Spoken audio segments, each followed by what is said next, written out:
తెలిసిన విషయమే, ఆదాము మొట్టమొదటి దేవుడు సృజించినటువంటి మనుష్యుడు. తర్వాత తన భార్యను తన యొక్క ఎముకల నుండి అవను తీసుకొని సృజించాడు. తర్వాత వారిరుని కూడా దేవుడు ఆశీర్వదించాడు. వారిరుడు కూడా దేవుడు ఘనపరిచాడు. వారిద్దరి యొక్క మొట్టమొదటి సంతానము దేవుడు ఆశీర్వదించినటువంటి వ్యక్తి ఎవరట? మొట్టమొదటి సంతానం ఎవరు? కయ్యేను, హేబెలు. కయ్యేను ఎవరట?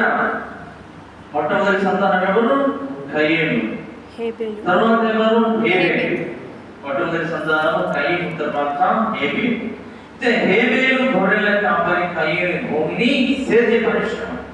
కయ్యేను వ్యవసాయం చేస్తున్నాడు, హేబెలు గొర్రెల్ని కాస్తున్నాడు. ఇద్దరు కూడా వారి వారి పనుల్లో నిమగ్నమై ఉన్నారు. తర్వాత కొంతకాలమైన తర్వాత కయ్యేను పొలము పంటలో కొంత యెహోవాకు అర్పణగా ఇచ్చాడు.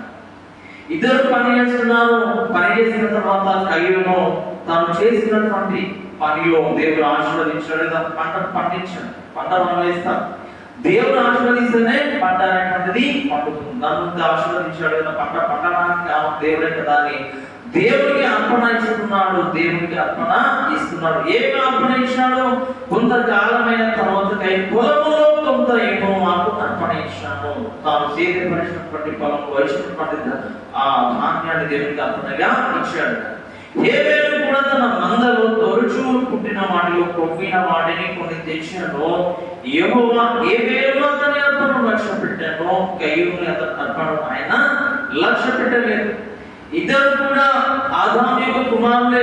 ఇద్దరు వారి వారి పనులలో వాళ్ళు చేస్తున్నటువంటి పనులలో ఉన్నారు. ఒకరేమో వ్యవసాయం చేస్తున్నాడు, ఇంకోనేమో గొర్రెల వ్యాపారం, గొర్రెల్ని అందరం కాస్తున్నాడు. వారిలో ఉన్నటువంటి కలిగిన దాన్ని దేవుడికి అర్పణగా తీసుకొచ్చినాడు. కానీ దేవుడు ఏం చేశాడంటే హేబెలు యొక్క అర్పణ మాత్రమే లక్ష్యం చేస్తాడు. ఎందుకు హేబెలు యొక్క అర్పణ మాత్రమే లక్ష్యం చేశాడంటే, దేవుని యొక్క సన్నిధానంలోకి వచ్చేటప్పుడు మొట్టమొదటిగా ఏం చేయాలి? బలి అర్పించడం అనేటువంటి ఆనాటి ఆనవాయితీ. దేవుడు యెహోవా దేవుడు ఏం చేస్తాడు? ఆయన యొక్క సన్నిధానంలోకి వెళ్ళాలి అంటే ఏం చేయాలి? బలి అనేటువంటిది అర్పణ చేయాలి. రక్తం చిందించకుండా దేవుని యొక్క సన్నిధానంలో బలి అర్పించకుండా దేవుని యొక్క ఉన్నతమైనటువంటి దేవుని యొక్క మహిమను పొందలేవు. అందువల్ల హేబెలు యొక్క బలిని మాత్రమే, హేబెలు యొక్క అర్పణ మాత్రమే దేవుడు ఏం చేస్తాడన్నా లక్ష్యం చేస్తాడు. దేవుడు లక్ష్యం చేస్తాడు అంటే దేవుడు లక్ష్య పెట్టాడు. ఎందుకంటే దేవుని యొక్క విధానంలో వెళ్ళాడు. హేబెలు దేవుని యొక్క విధానంలో వెళ్ళాడు.